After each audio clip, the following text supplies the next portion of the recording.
decided to make it a collective global effort. That's why the great authoritative shuyukh and scholars, right from North America to the Arab world and from east to west, they are here.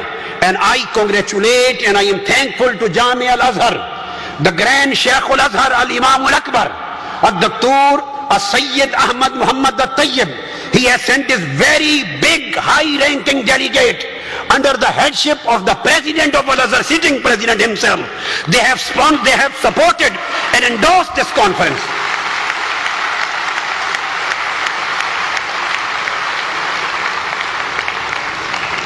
I want to address my youth of Muslim Ummah, those who are lost, those who are misguided, those who have been brainwashed, those who have been given totally a wrong perception and conception of Islamic teachings, those who have a total misconcept of jihad and Islam and Iman, and they consider that fighting against humanity, fighting against non-combatant Muslim is their duty. I want to send them a message for the sake of God and for the sake of Quran and for the sake of the Sunnah of Holy Prophet, come back to normal life.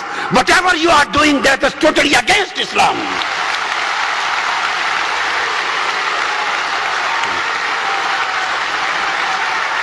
Islam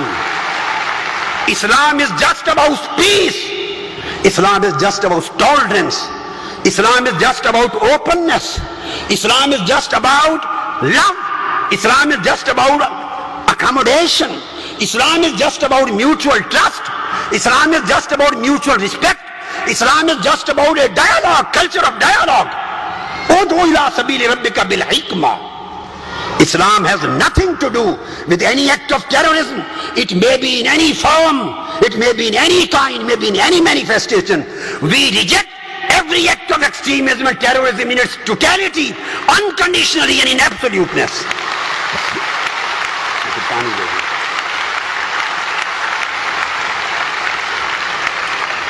Dear audience, respectable guests, let us think together about giving humanity a new perspective of new hope.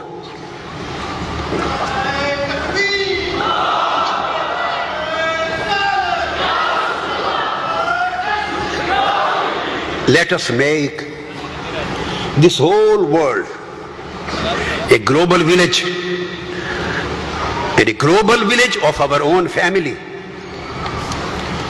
where human values will be respected, where we would find relief instead of pain, where we would find love instead of hatred, where we would find closeness instead of distance, where we will find optimism instead of resignation, where we will find appreciation instead of jealousy, where we should find patience instead of precipitation, where we should find light instead of darkness, and where we could find love instead of hatred.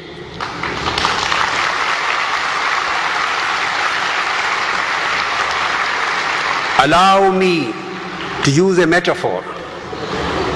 The garden. My brothers and sisters in Islam and in humanity, let us make together of this world a garden of peace, in which there would be a fountain of love. This is my dream. I am dreaming in my heart, in my ideas, in my passions, in my thoughts, not sleeping just when I am awake.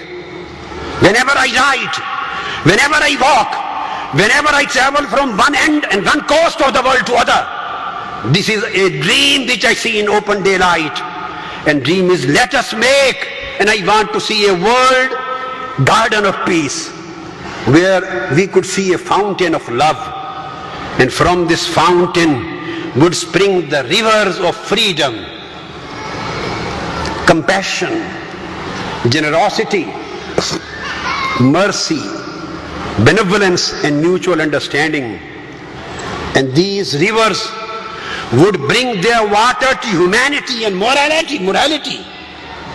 And this would irritate the soil of human respect and dignity. This will irrigate, these waters will irrigate the soil of human dignity, unity and honor. And for its land, we will use the soil of human values. This land of garden, we will use the soil of human values, and we will plant within the seeds of our good, pious and righteous intentions. So all of us, let us become the gardeners of this garden. Are you ready to become the gardener? Can you show with raising your hands? With raising your hands. Are you ready to become the gardener with raising your hands? All of us